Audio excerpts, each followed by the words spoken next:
Assalamualaikum warahmatullahi wabarakatuh. Selamat datang kembali di channel Radio Story. Masih bersama dengan saya Mas Alan. Untuk kali ini saya akan menceritakan sebuah cerita yang berjudul Misteri Hilangnya Anjani. Cerita ini ditulis oleh akun Facebook bernama Kak Umi Aslaja. Bagi teman-teman yang ingin membaca langsung ceritanya, nanti silahkan saja kunjungi linknya yang akan saya sertakan di kolom deskripsi. Sebelum kita masuk ke ceritanya, jangan lupa untuk like, comment, subscribe channel ini dan nyalakan juga lonceng notifikasinya agar tidak ketinggalan cerita-cerita dari channel ini. Dan seperti apa ceritanya? Mari kita dengarkan.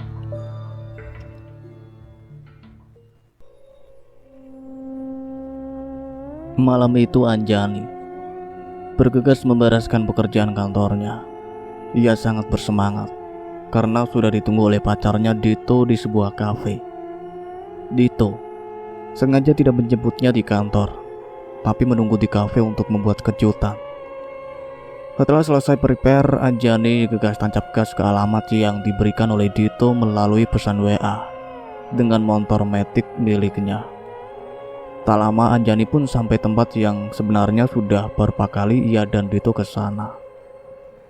Ternyata tidak cuma Dito, tapi ada beberapa orang temannya yang sudah menunggu di sana.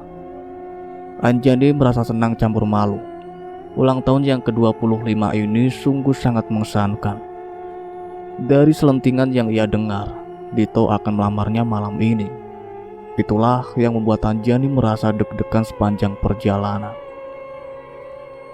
"Hei An, selamat ulang tahun ya," sapa Mira, sahabatnya juga berteman dengan Dito.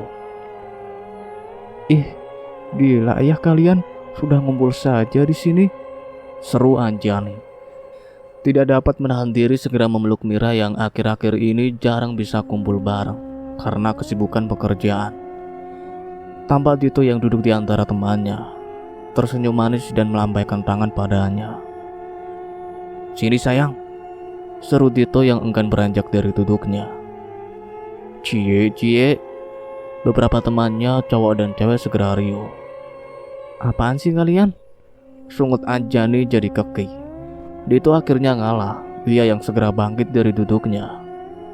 "Sorry, surprise-nya bukan di sini. Kamu harus ikut kita semua," ucap Dito. Anjani berkerut dahi. "Apaan sih? Surprise apaan coba?"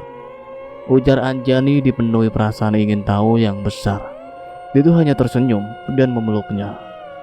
"Yo guys, cabut," seru Dito. Semua bergerak bangkit dan melangkah menuju tempat parkir.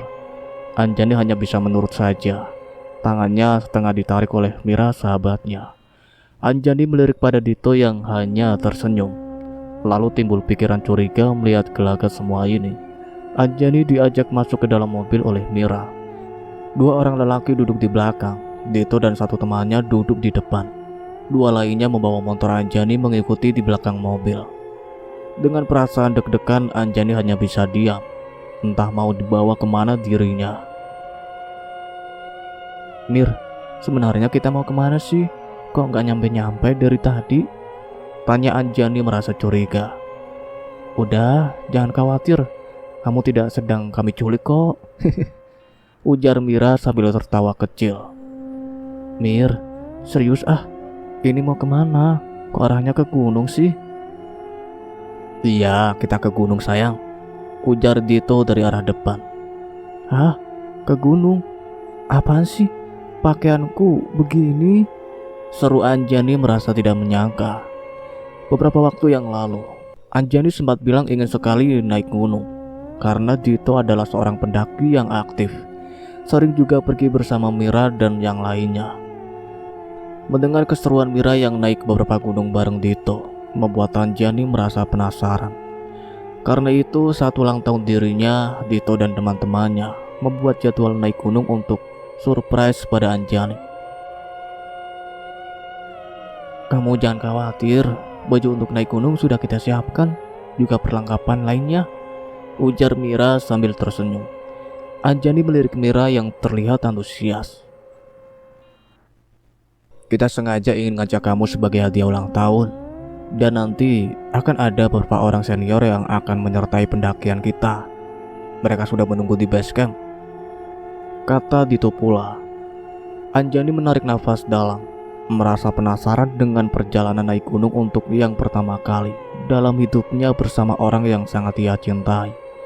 Mira mengangguk membenarkan. Anjani tersenyum dengan senang. Mobil terus melaju kencang, menembus jalan menuju gunung. Bukan gunung yang sangat tinggi, hanya gunung tempat rekreasi juga untuk para pemula. Gunung ini sangat ramai, terutama hari libur. Tidak cuma orang dewasa, banyak anak-anak juga yang ikutan naik gunung bersama orang tuanya. Mereka datang langsung disambut dengan hangat oleh para sahabat. Semua sudah siap. Mereka akan istirahat sebentar untuk langsung naik. Anjani diajak oleh Mira untuk salin baju di sebuah toilet. Sementara baju Anjani disimpan di dalam mobil Dito.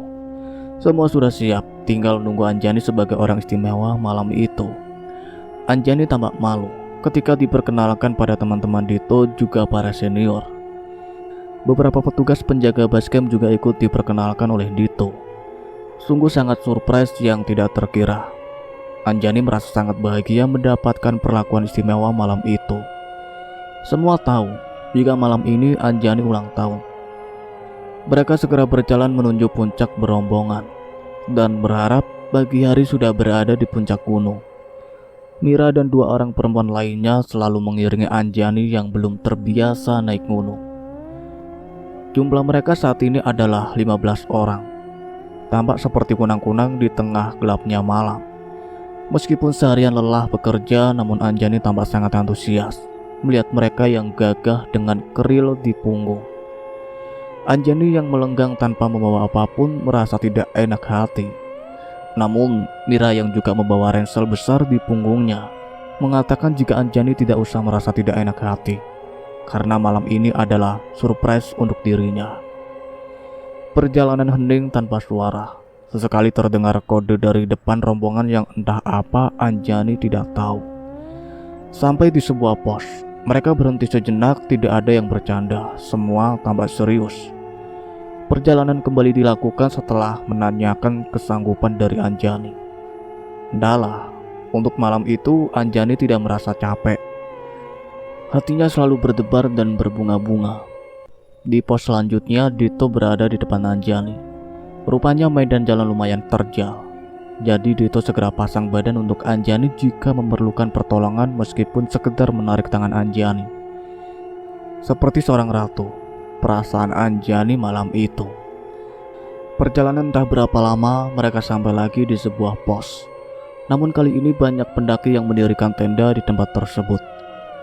Terlihat sangat syahdu bagi Anjani yang baru pertama kali naik gunung dan baru pertama kali menyaksikan dunia malam di sebuah gunung. "Apakah kamu masih kuat, sayang?" tanya Dito setelah mereka berhenti sesaat. Anjani mengangguk di dalam keremangan malam. Malam itu cuaca sangat mendukung sekali.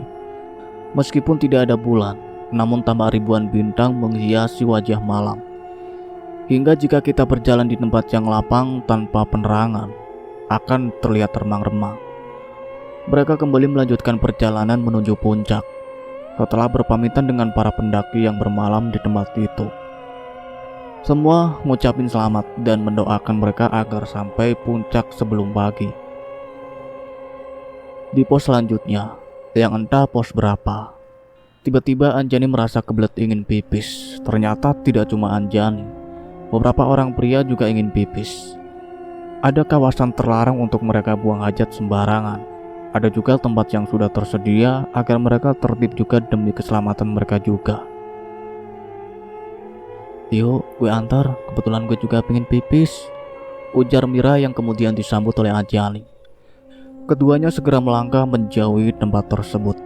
Karena Anjani belum pernah naik gunung, ia merasa sungkan buang air di tempat terbuka meskipun malam hari. Tetap saja merasa risih saat jongkok di semak-semak. Mira memilih tempat yang agak jauh dari Anjani. Otomatis keduanya ada jarak beberapa langkah. Anjani celingukan. Setelah selesai buang air, ia mencari Mira yang tadi melipir ke arah berbeda. Ingat pesan Mira untuk tidak berteriak di tempat tersebut. Anjani kemudian melangkah mencari Mira ke arah perginya Mira. Mira, panggil Anjani dengan pelan, berharap Mira mendengar suara dirinya. Namun tidak ada sautan, juga tidak ada tanda-tanda keberadaan Mira di tempat itu. Rasa cemas mulai hinggap di benaknya. Anjani coba balik arah untuk kembali ke kumpulan rombongannya. Tapi tiba-tiba seseorang telah berdiri tepat di belakangnya, yang kini berada tepat di hadapannya. "Mir," ucap Anjani. Namun sosok itu bukannya menjawab, tapi mendorong dada Anjani dengan kuat. Anjani terkesiap, tanpa sadar apa yang terjadi. Tubuhnya terdorong, terjengkang ke belakang dan melayang deras. "Ah!" jerit Anjani sesaat lalu menghilang. Semua yang sedang duduk istirahat terkesiap mendengar suara teriakan. Semua bangkit dan meletakkan keril masing-masing. "Anjani!" sentak Dito. Semua bergerak ke arah suara. "Anjani! Mira!" seru mereka saling bersahutan. Lampu headline menyorot ke semua tempat. "Mereka tadi di mana sih?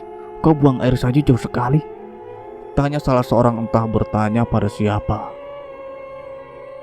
"Nggak tahu, tadi kan bareng Mira," satu-satunya gadis yang tersisa menjawab. Gadis itu juga kebingungan memastikan keberadaan mereka di mana saat ini. Mira dan Anjani menghilang entah kemana. Satu teriakan tadi yang tidak begitu jelas di mana arahnya membuat mereka kebingungan mencari keduanya. Mira sudah handal naik gunung, tidak mungkin ia ceroboh buang air di tempat yang dilarang. Mira juga sudah tahu posisi jurang, tidak mungkin Mira lupa, ujar salah seorang dalam kebingungan juga keheranan. Semua berpencar mencari di lokasi tempat terakhir mereka terlihat. Panggilan nama keduanya terus bergema di malam buta yang semakin larut. Salah seorang tidak sengaja menyorot ke sebuah jurang dan terlihat ada jaket yang tersangkut. Itu ada seseorang di bawah," seru orang itu membahana. Mereka serempak menuju asal suara. Di kedalaman sekitar 5 meter tampak Mira tidak sadarkan diri. Mereka gerak cepat karena sudah terbiasa dengan kondisi seperti itu. Mereka segera mengevakuasi Mira yang terlihat tidak sadarkan diri dan dalam kondisi tangannya patah. 4 orang segera melakukan pertolongan pertama pada Mira, sembari menepuk pelan pipi Mira. Setelah dibasuh wajahnya dengan air dingin, Mira akhirnya sadar. Mira, mana aja nih Mira?" tanya Dito tidak sabar. "Dit, sebentar, sepertinya Mira terlihat shock, tunggu sebentar baru ditanyain," ujar salah seorang mencoba menenangkan Dito yang panik. "Apa mungkin Anjani yang mendorong Mira, lalu ia pergi?" bisik salah seorang. "Jangan gila kamu, masa sih Anjani bisa setega itu sama Mira sahabatnya?" sahut yang lainnya. Menurut informasi, Anjani sering cemburu kalau Mira sering ikut Dito naik gunung. Itu juga pernah diungkapkan oleh Dito. Makanya Dito akhirnya mengajak Anjani naik gunung." "Masa sih begitu?" "Iya, nggak tahu juga." Akhirnya kedua orang kepo itu segera melanjutkan mencari Anjani. Dito menatap Mira dengan perasaan khawatir. Bagaimanapun juga Mira adalah sahabat terbaik bagi dirinya. Mira menatap Sayu. Tangannya yang patah segera diikat oleh selayar. Tambah hidungnya juga tergores ranting hingga tampak lecet. Yang lain turun ngantar Mira ke puskesmas. Yang lainnya lanjut mencari Anjani sampai ketemu. Akhirnya rombongan itu dibagi dua. Yang satu kelompok menandu Mira turun ke base camp. Yang lain ikut mencari Anjani yang tidak ada tanda-tandanya. Pukul 3 pagi, mereka istirahat, mendirikan tenda untuk membahas rencana pencarian Anjani. Dito duduk terdiam sendiri membisu. Di tangannya tampak sebuah kotak merah kecil. Di dalam kotak itu terdapat sebuah cincin mungil yang rencananya akan ia berikan pada Anjani. Sebenarnya Dito tidak setuju membawa Anjani ke gunung, apalagi malam hari.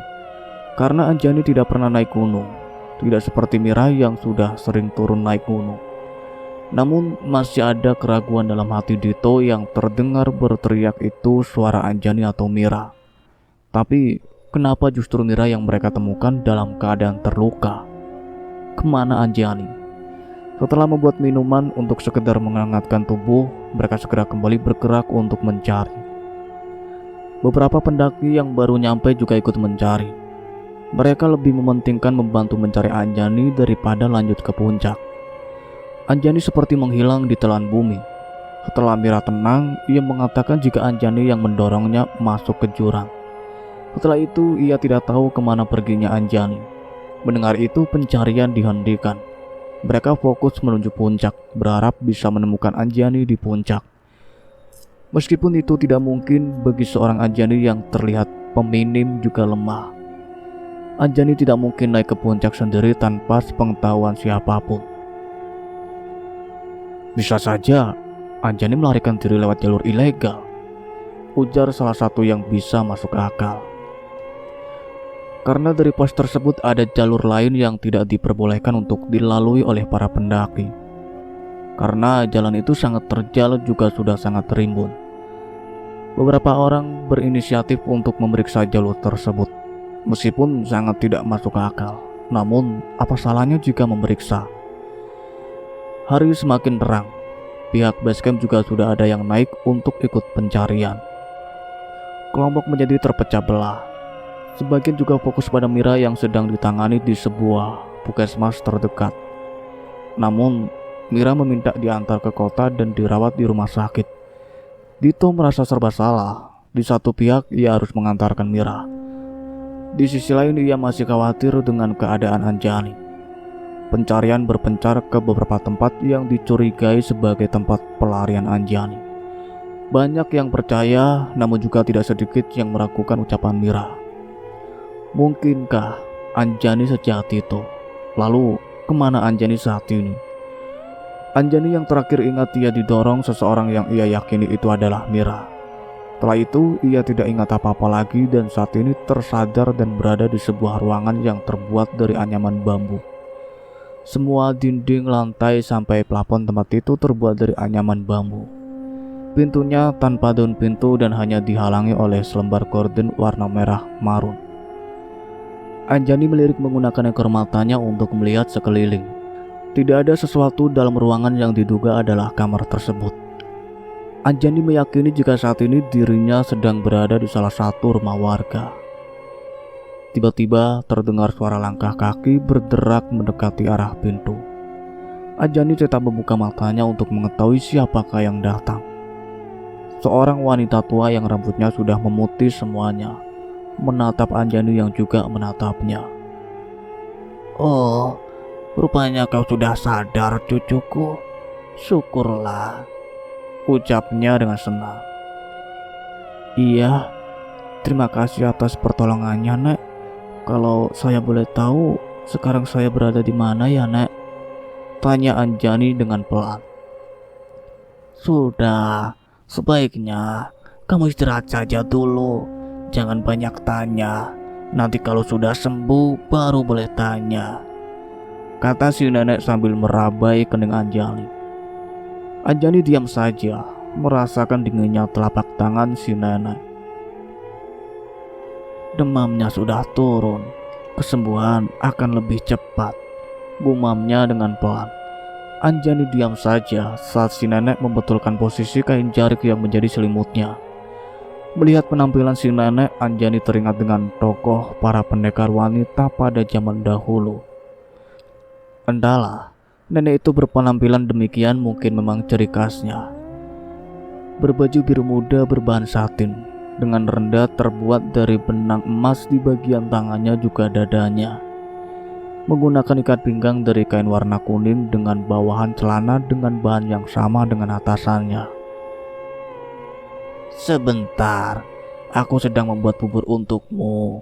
Semoga sudah masak," ujar si nenek lalu pergi begitu saja. Anjani menarik nafas yang terasa nyeri di bagian dada karena tarikan nafas yang tidak sampai ke paru-paru. membuat Anjani tersedak dan terbatuk. Saat itu menimbulkan guncangan kuat di tubuhnya, hingga ia harus duduk untuk menarik nafas dalam. Karena posisi terlentang membuat dadanya terasa sangat sesak seperti ditindih oleh sebuah batu besar. Anjani terbatuk dan memuntahkan cairan warna merah. Tiba-tiba si nenek sudah berada di hadapannya, mengusap punggung Anjani merasa sangat khawatir. "Tidak apa-apa, keluar lebih baik, kamu terluka dalam," ucap si nenek sambil membantu Anjani untuk kembali berebah kembali. "Sebentar, nenek ambilkan air minum dulu," seraya kembali pergi. Anjani mengatur nafas agar lebih lega. Setelah memuntahkan darah, dadanya terasa sedikit berkurang sakitnya. Si nenek sudah kembali lagi dengan sebuah ruas bambu yang sudah cukup mengkilap karena sering digunakan. Apakah tidak ada cangkir atau gelas sehingga harus pakai bambu untuk minum? Sebenarnya di mana ini? "Jangan terlalu banyak berpikir. Kamu harus fokus pada kepemulihan luka dalam yang kamu derita. Untung saja cucuku menemukan dirimu tepat waktu. Bila tidak, kamu pasti bakalan meninggal di dasar jurang," ujar si nenek. Cucu? Berarti ada orang lain selain si nenek. Lalu di mana cucunya si nenek sekarang? Tanpa berpikir, Anjani segera meminum air pemberian dari si nenek. Terasa dingin menjalar di tenggorokan Anjani. "Bagaimana? Apakah sudah lebih baik?" tanya si nenek. Anjani mengangguk. "Kembali istirahat supaya cepat sembuh," kata si nenek pula. Hari berganti. Anjani sudah merasa lebih baik. Ia ingin segera keluar dari tempat tersebut yang ia duga adalah kamar tersebut. Dengan tersenyum, si nenek mengajak Anjani untuk berdiri dan berjalan keluar dari kamarnya. Namun saat membuka tirai, Anjani tersedak karena di hadapannya kini adalah air terjun. Tidak masuk akal. Bukannya sedari kemarin si nenek mondar-mandir bagaimana berjalan di atas lantai yang terbuat dari bambu. Anjani terkesiap, hampir saja tersungkur ke dasar air terjun. Melihat Anjani yang pucat dan ketakutan, si nenek tertawa geli. "Masih mau keluar? Ayo," ajak si nenek sambil tersenyum. Anjani mundur selangkah, merasa ngeri melihat air terjun yang bergejolak. Anjani kembali ke tempat di mana ia bisa tidur.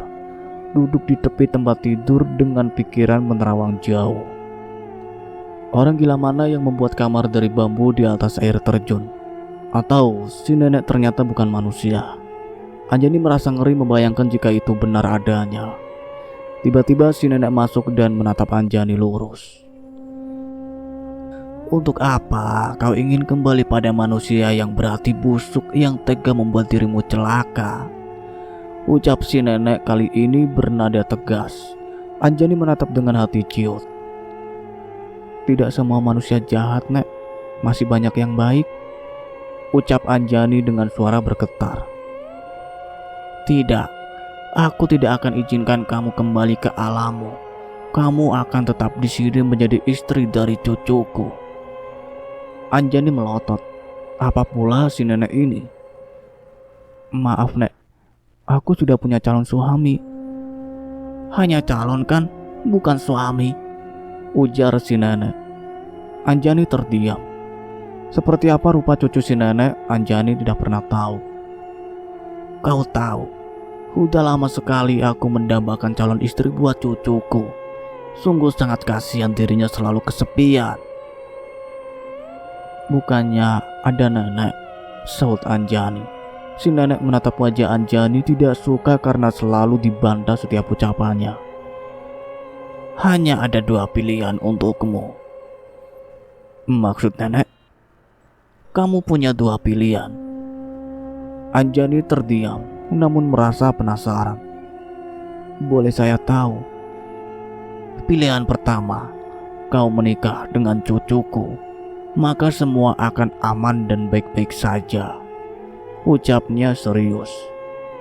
"Pilihan kedua, jika kamu menolak, maka tidak cuma kamu yang akan celaka di tempat ini, tapi juga tempat ini akan aku buat porak-poranda.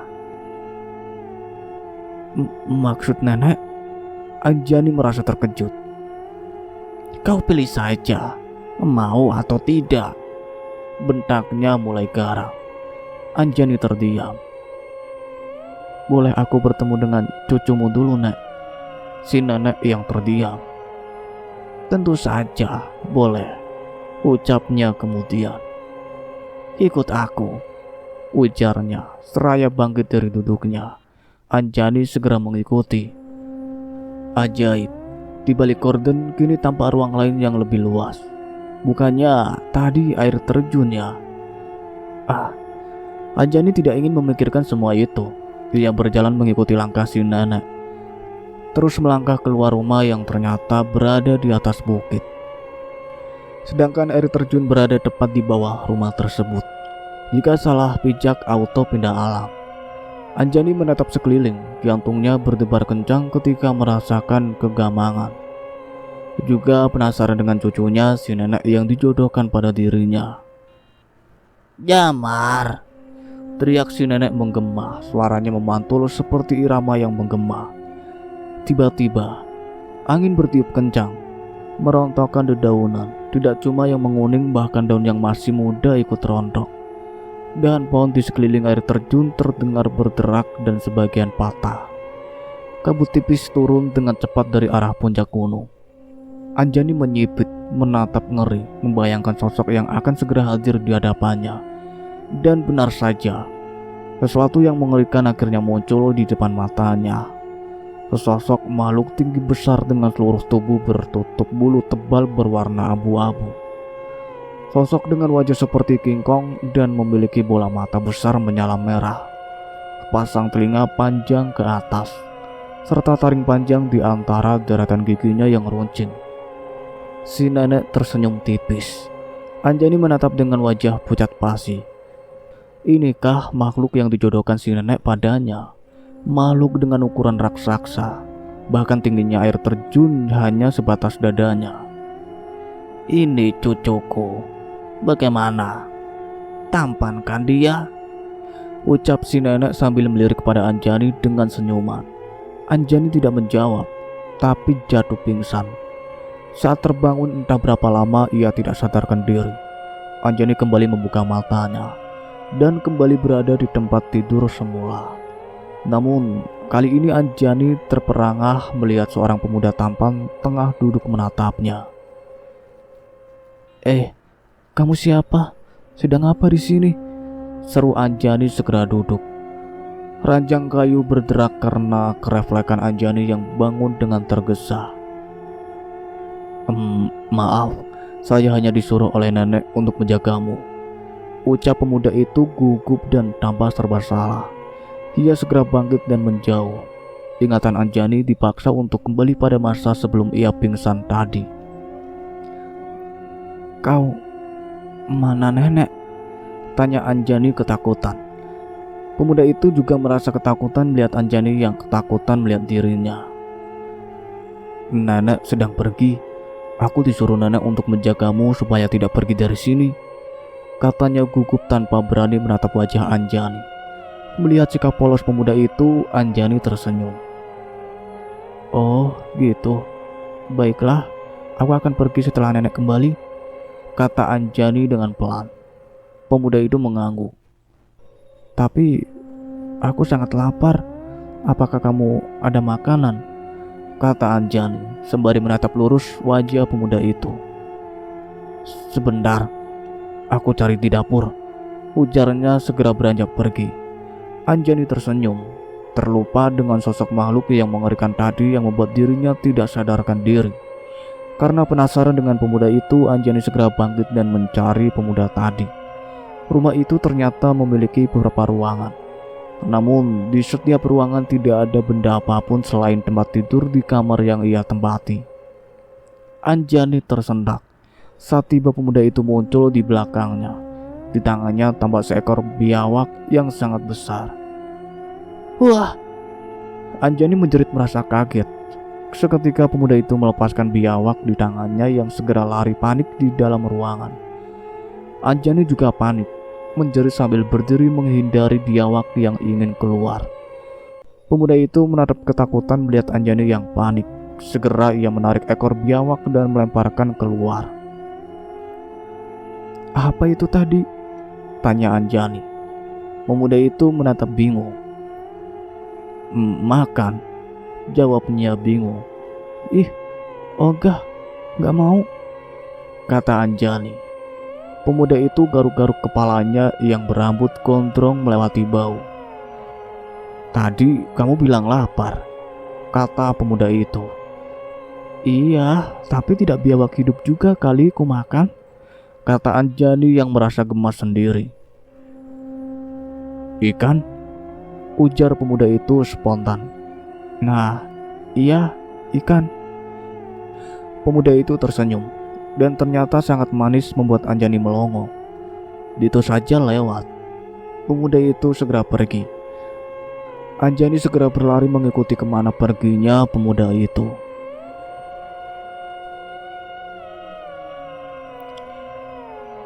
Cukup sekian ceritanya sampai di sini, nantikan kelanjutan ceritanya. Saya akhiri, wassalamualaikum warahmatullahi wabarakatuh.